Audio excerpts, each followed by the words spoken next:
అమ్మమ్మ చేతి కమ్మని రుచులను మీ ఇంటికే తెచ్చుకోండి.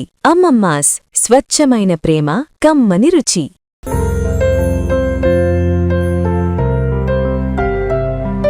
Hi hello, welcome to Suman TV. నేను మీ రోషన్. సో ప్రజెంట్ మనం సబితా ఇంద్రారెడ్డి గారి ఇంటి దగ్గర ఉన్నాం అనమాట. నిజంగా చెప్పాలంటే సబితా ఇంద్రారెడ్డి గారి పేరు చెప్తే రెండు తెలుగు రాష్ట్రాలలో పరిచయం అక్కర్లేని ఒక పేరు. చేవెళ్ళ చెల్లెమ్మగా ఆమెకి ఎంతో పేరుగాంచిందనమాట. అండ్ ఆంధ్రప్రదేశ్లో కానీ తెలంగాణలో కానీ గడప గడపకి ఆమె పేరు తెలియని వాళ్ళే ఉండరు అనమాట. ఎందుకంటే ఆమెని అంత దగ్గరగా వాళ్ళ మనసులకి హద్దుకున్న పేరు అది.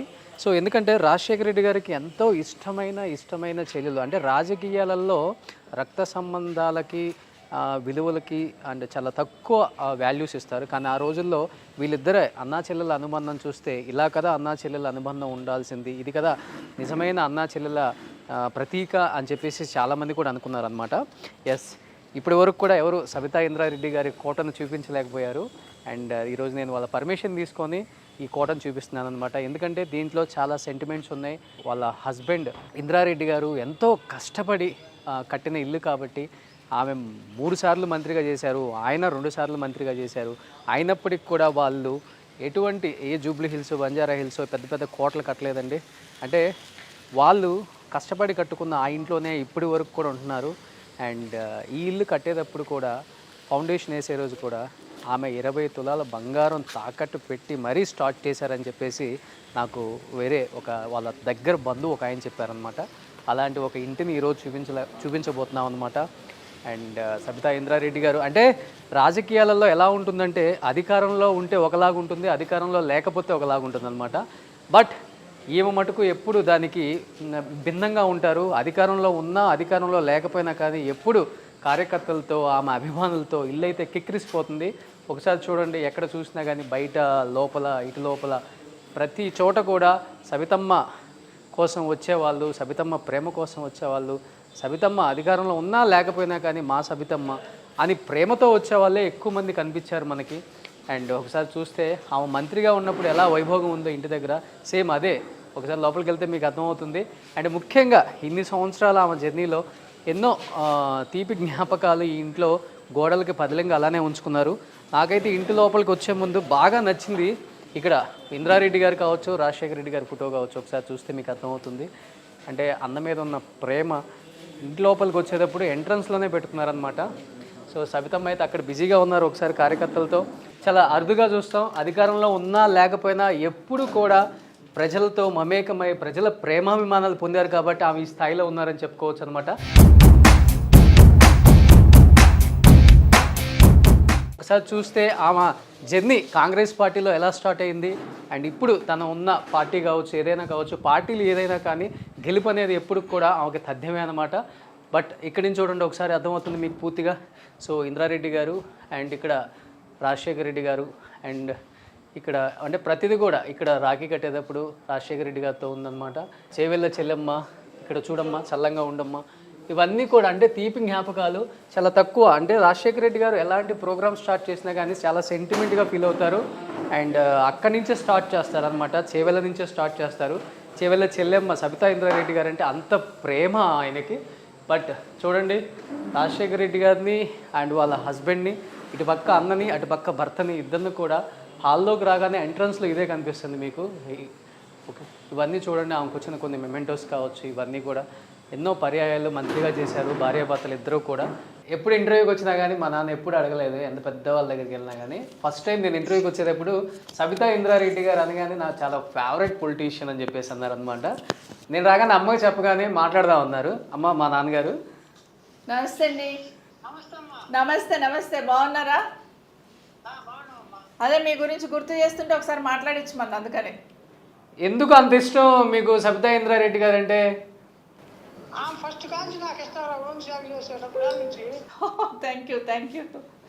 Thank you. మరి మొన్న అసెంబ్లీలో గొడవ అయింది కదా, చూసిండ్రా?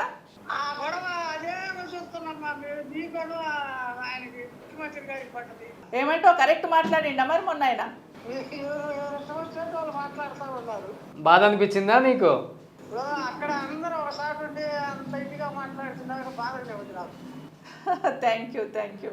ఒకసారి సబితా ఇంద్రారెడ్డి గారి అండ్ ఇంద్రారెడ్డి గారి ప్రస్థానం తెలియాలి కాబట్టి ఫర్ ద ఫస్ట్ టైం ఇప్పటి వరకు ఎవరు కూడా చూపించలేదు ఏ మీడియా. బట్ వాళ్ళ ప్రస్థానం ఎలా స్టార్ట్ అయింది, తెలంగాణ ఉద్యమం కోసం కావచ్చు, ఉమ్మడి ఆంధ్రప్రదేశ్ కోసం వాళ్ళు పడ్డ కష్టం కావచ్చు, ఒకసారి ఇక్కడ చూస్తే అర్థమవుతుంది. అమ్మ మీ మాటల్లో చెప్తే బాగుంటుందమ్మా ప్లీజ్. మీరు మీ మాటల్లో ఒకసారి తెలియాలి.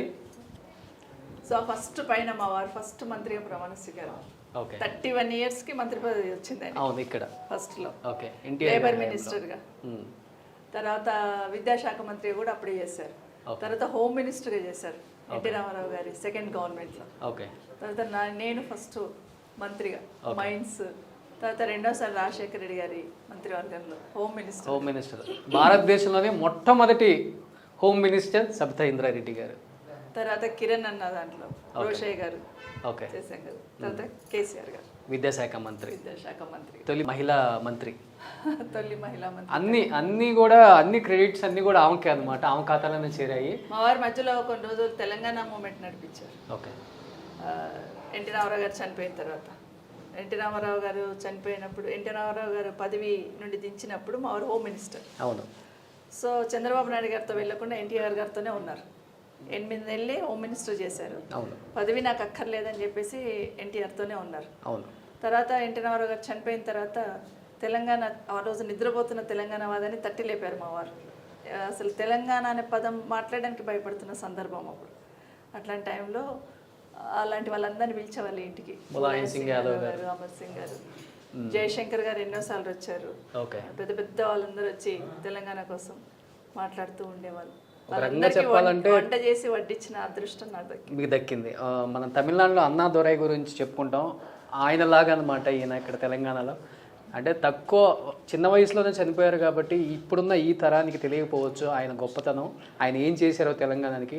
ఒకసారి చరిత్ర చూస్తే తెలుస్తుంది. ఇంద్రారెడ్డి గారు తెలంగాణకి, ఉమ్మడి ఆంధ్రప్రదేశ్కి ఆయన పడ్డ కష్టం ఏంటో కూడా ఒకసారి చరిత్రలు తిరగ రాసింది ఆయనే. ఒకసారి బ్యాక్కి వెళ్ళి చరిత్ర చూసినా కానీ వాళ్ళ ఫ్యామిలీ హిస్టరీ ఏంటో, వాళ్ళేంటో కూడా తెలుస్తుంది అనమాట. ప్రాణహిత చేవిల్ల సుజల స్రవంతి. నిజంగమ్మా, బహుశా రాజశేఖర రెడ్డి గారు మీకు అంత గౌరవం, సుముచిత స్థానం ఇవ్వకపోతే ఈరోజు గడప గడపకు మీరు తెలిసిండే వాళ్ళు కాదేమో అనిపిస్తుంది మాకు. ఆయనే కదా ఇచ్చింది, చెవెళ్ళ చెల్లెమ్మ. ఇప్పుడు చెప్పారుగా మీ ఫాదర్. అవును, చెవిలో చెల్లెమ్మనే తెలుసు. సో లోపల ఇంకొన్ని ఉన్నాయి, చూద్దాం. కొన్ని చోట్ల మెమెంటోస్ చూసి అర్థమైపోతుంది అదేదో తాత్కాలికంగా గోల్డ్గా పెట్టినట్టు. కానీ ఇక్కడ మీకు కొటేషన్స్తో ఇచ్చారు, అది పర్ఫెక్ట్గా మీకే యాప్ట్ అవుతాయి అమ్మ. మా సోదరులు ఇచ్చింది, జర్నలిస్టులు ఆషామాషిగా ఎవరు చూడండి ఆ కొటేషన్స్. కానీ ఇక్కడ అన్నా చెల్లెల అనుబంధం, ఎన్నో జన్మల పుణ్యబలం. కానీ చెవిళ్ళ చెల్లెమ్మ, గోదావరి నీళ్ళు తెస్తానమ్మ, చెవిళ్ళ చెల్లెమ్మ చల్లంగా ఉంటుంది. అది ఇప్పుడు నిజం అవుతుంది. ఎందుకంటే హిమాయత్ సాగర్లో మొత్తం ఎండిపోయి, గండిపేట హిమాయత్ సాగర్ మొత్తం ఎండిపోయి, మొత్తము మట్టి అంతా నిండిపోయి ఉంటే ఆ రోజు ఉపాధి హామీ పథకం అక్కడ ఇంప్లిమెంట్ చేశారు. ఓకే, అది హిమాయత్ సాగర్లో ఓకే చేసి అది తీసి ఆ బుట్ట నా పైన పెట్టారు. గోదావరి నీళ్లను హిమాయత్ సాగర్ గండిపేట నింపాలనేది ఆ రోజు రాజశేఖర రెడ్డి కల. దాని ప్లానింగ్ అంతా కేసీఆర్ గారు చేశారు. ఇప్పుడు ఏదైతే పైప్ లైన్ వేసి తీసుకొస్తాం, మూసిలోకి తీస్తాం నీళ్ళు అంటున్నారు కదా, అది ప్రాజెక్ట్. ఓకే, కాదు ఇప్పుడు ఒకసారి ఎమ్మెల్యే అయిన వాళ్ళ ఇల్లు చూస్తుంటే కళ్ళు రెండు సరిపోవట్లేదు. అలాంటిది మీరు ఈ ఇంట్లో ఇన్ని సంవత్సరాల నుంచి మీరు ఆ వారసత్వాన్ని, ఈ ఇంటిని అలానే కొనసాగిస్తున్నారు. ఇంట్లో చాలా మెమరీస్ ఉంటాయి. అవును, ఇల్లు అని అంటాం తప్పిస్తే ఏ గోడ దగ్గర పోయి నిల్చున్న మెమరీస్ ఉంటాయి, ఏ తలుపు తట్టిన మెమరీస్ ఉంటాయి. ఆ మెమరీస్ ఇంకా ఎంత పెద్ద రాజభవనం కట్టుకున్నా దొరకదా. సో ఆ మెమరీస్ కోసం ఇక్కడ ఉంటాను. అంటే ఇల్లు కడుతున్నప్పుడు మా వారు పడ్డ తపన అవన్నీ ఉంటాయి కాబట్టి. సో ఎక్కడ మాట్లాడుతున్నా ఇక్కడ మా వారు నిల్చునేవాడు, ఇక్కడ మా వారు కూర్చునేవాడు, ఇక్కడ కూర్చొని తినేవాళ్ళము. ఇవన్నీ మెమరీస్ అవి వేరే ఇంట్లో పోతే దొరకవు. పెద్ద భవనం కట్టుకోవచ్చు, అవును, కానీ ఆ జ్ఞాపకాలు అనేది, ఆ జ్ఞాపకాల దొంతరలోనే మేము బ్రతుకుతుంటాం కదా. నేను విన్నాను ఇల్లు కట్టేటప్పుడు డబ్బులు 20 తులాలు బంగారం పెట్టి సవితమ్మ ఆయనకి డబ్బులు ఇచ్చారు అని. ఇల్లు కట్టినప్పుడు కాదు, తెలంగాణ మూమెంట్ నడిపించినప్పుడు పాదయాత్రని అనౌన్స్ చేసిన తర్వాత ఇబ్బంది పడుతూ ఉన్నారు. అనౌన్స్ చేశారు పాదయాత్ర చేస్తానని, అందరితో కూర్చున్నారు, మాట్లాడున్నారు. ఇంకా 2 days అయితే స్టార్ట్ అవుతుంది, ఇబ్బంది పడుతున్నారు. ఆ టైంలో నేను ఆ పని చేశాను. ఆయన ఆశయం కన్నా ఎక్కువ ఏముంటుంది? అది శాశ్వతం కానీ ఇది శాశ్వతం కాదు కదా. గోల్డ్ ఏముంటుంది, ఎప్పుడన్నా తీసుకోవచ్చు. అనుకున్న ఆశయాన్ని సాధించాలంటే అనుకున్నప్పుడే స్టెప్ వేయాలి, కానీ తర్వాత ఎప్పుడో వేస్తూ ఉంటే కాదు కదా. ఆయనకు ఒక కోరిక ఉండే, తెలంగాణ గురించి తాపత్రయం ఉండేది, తెలంగాణ గురించి తపన పడాలని ఉండేది. సో ఆ రోజున అంటే పరిస్థితులు అనుకూలించకపోవచ్చు, కానీ ఆ తపన అయితే ఉండింది ఆయన. ఓకే, అంటే రాజకీయాలు ఉన్నంతకాలం ఇద్దరు మనుషుల్ని ఎప్పుడు కూడా గుర్తుపెట్టుకుంటారు తెలుగు ప్రజానీకం. ఒకటి ఎన్టీఆర్ గారు, ఒకటి రాజశేఖర రెడ్డి గారు. ఇది మా అన్న లాస్ట్ ఫోటో. నాకు ఇదే లాస్ట్ ఫోటోనా? హోమ్ మినిస్టర్గా చిలుకూరు వెళ్ళాను. చిలుకూరులో ఉన్నప్పుడు హోమ్ మినిస్టర్ డిపార్ట్మెంట్ ఆ రోజు ఈవినింగ్ ప్రమాణ స్వీకారం చేసినాం. డిపార్ట్మెంట్స్ మార్నింగ్ అలాట్ చేశారు. మార్నింగ్ చిలుకూరు టెంపుల్లో వెంకటేశ్వర స్వామి దగ్గర పూజ చేస్తున్నాను. మాకు మా పిఎస్ ఫోన్ చేశాడు, అమ్మ మనకు హోమ్ మినిస్టర్ ఇచ్చారు. నేను ఇచ్చా, హోమ్ మినిస్టర్ ఏంటి ఊరికే చెప్తున్నా అంటే, లేదమ్మా హోమ్ మినిస్టర్ ఇచ్చారు మనకు అన్నారు. కొంచెం భయం వేసింది. భయమా ఏంటి మరి, హోమ్ మినిస్టర్ అంటే మగవాళ్ళు చేయడానికే భయపడతారు కదా. సో ఇమీడియట్గా అదే ప్రసాదం తీసుకెళ్ళి అన్నకి ఇచ్చాను. అది ఉమ్మడి ఆంధ్రప్రదేశ్. అదే ప్రసాదం అట్లే కొబ్బరికాయలు తీసుకెళ్ళి అన్నకి ఇచ్చాను. ఏంటన్నా ఇట్లా చేసావని అడిగాను. ఏం చేశానమ్మా అన్నాడు. హోమ్ మినిస్టర్ ఏంటన్నా నాకు అన్నాను. నీకు ఎందుకు, నేను ఉన్నాను కదా అని తలపైన చేయబెట్టి, నేను ఉన్నాను కదా నేను చూసుకుంటాను. 5 years ఎక్కడా కూడా వెనకడుగు వేయకుండా నడిపించారు. ఆ ధైర్యం శేఖర్ రెడ్డి గారు, ఇంద్రారెడ్డి గారు ఇద్దరు నడిపిస్తున్నారు. సూపర్. అసలు అంటే ఇంట్లోకి రాగానే ప్రతి ఒక్కళ్ళకి కొంచెం కాసేపు కళ్ళమ్మడి నీళ్ళు అలా కారే ఒక మంచి మూమెంట్ అమ్మా ఇది మనకు అసలుకి. మా అన్న ఫోటో నాకు రాగానే అలా చూడాలనిపించింది కాసేపు ఈ ఫోటోని. మా అన్న ఫోటో. మా పొలిటికల్ జీవితంలో 2-3 ఇన్ఫ్లుయెన్స్ చేసిన దాంట్లో ఒకటి ఎన్టీ రామారావు గారు మా వారి వెనకాల, తర్వాత రాజశేఖర రెడ్డి గారు మీ వెనక, తర్వాత ఇప్పుడు నాకు కేసీఆర్ గారు. ఎవరో ఒకరు ఉండాల్సిందే కదా. ఒక గాడ్ ఫాదర్. ఎస్, అమ్మ చెప్పారు, ఈ ఇంట్లో ఏ తలుపు పట్టుకున్నా, ఏ గోడ పట్టుకున్నా, ఏ సోఫాలో కూర్చున్నా, ఎక్కడున్నా కానీ ఒక తెలియని ఒక తీయని అనుభూతి. ఇదే లాస్ట్ ఫోటో, అందుకే ఇంత పెద్ద చేసి పెట్టు. వావ్, ఇది రాజశేఖర రెడ్డి గారు, సబితమ్మ గారి లాస్ట్ ఫోటో అంట. బట్ ఆయన దీవించినట్లే అదే అలానే ఉన్నారమ్మా. అంతే. చాలా తక్కువ మంది చూస్తారు సబితా ఇంద్రారెడ్డి గారి 3 కొడుకుల్ని. ఎటువంటి అంటే రాజకీయాలలో ఎటువంటి ఇన్ఫ్లుయెన్స్, ఇన్వాల్వ్మెంట్ లేకుండా వాళ్ళ అమ్మ రాజకీయాలలో సక్సెస్ఫుల్గా ఉండాలి, ఒక ఉమెన్గా తనకంటూ ఎటువంటి మచ్చ మేము తీసుకురాకూడదని ఆ అమ్మతో ఆ 3 కొడుకులు, చాలా తక్కువ మంది చూస్తుంటారు 3 కొడుకుల్ని కూడా.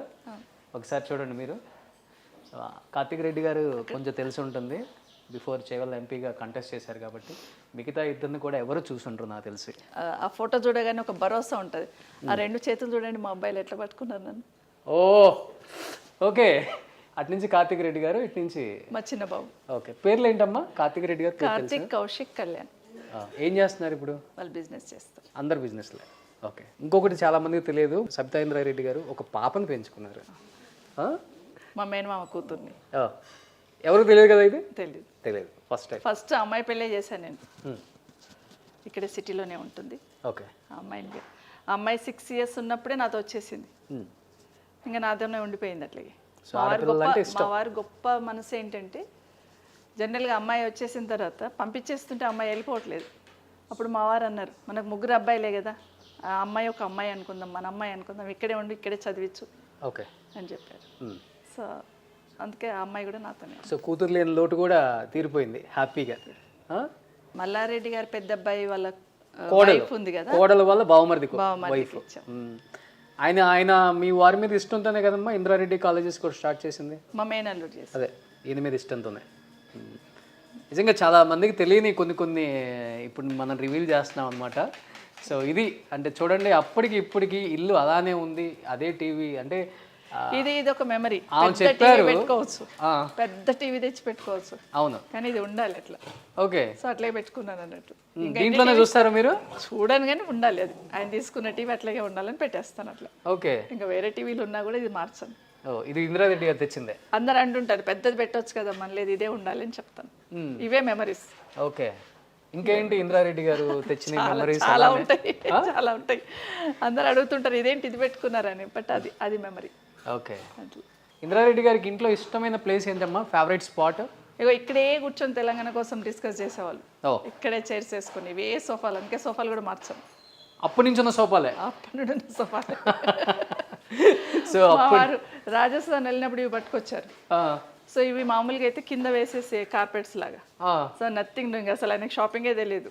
ఇవి తీసుకొచ్చాడు జైపూర్ పోయినప్పుడు అని చెప్పేసి వాటిని ఫ్రేమ్ చేసి కట్టించి పెట్టేసి. ఇంట్లో ప్రతిదీ చిన్న చిన్నవి కూడా చాలా జ్ఞాపకాలుగా ఉంచుకున్నారు సబితా ఇంద్రారెడ్డి గారు. ఎవరికైనా ఉంటున్నది, ఎవరికైనా మెమరీస్ ఉంటాయి. ఇంకా మాలాంటి వాళ్ళకి బ్రతుకు దేని మీద ఉంటుంది, ఆ మెమరీస్ లోపల, ఆ జ్ఞాపకాల లోపలనే ఉంటాయి. ఓకే, సూపర్, గ్రేట్ అమ్మా. మీ గురించి ఇంకా చాలా తెలుసుకోవాలి, తెలంగాణ ప్రజానీకం అండ్ ఆంధ్రప్రదేశ్ ప్రజానీకం కూడా. ఇంకెందుకు ఆలోచన, let's start the interview with Sabitha Indra Reddy.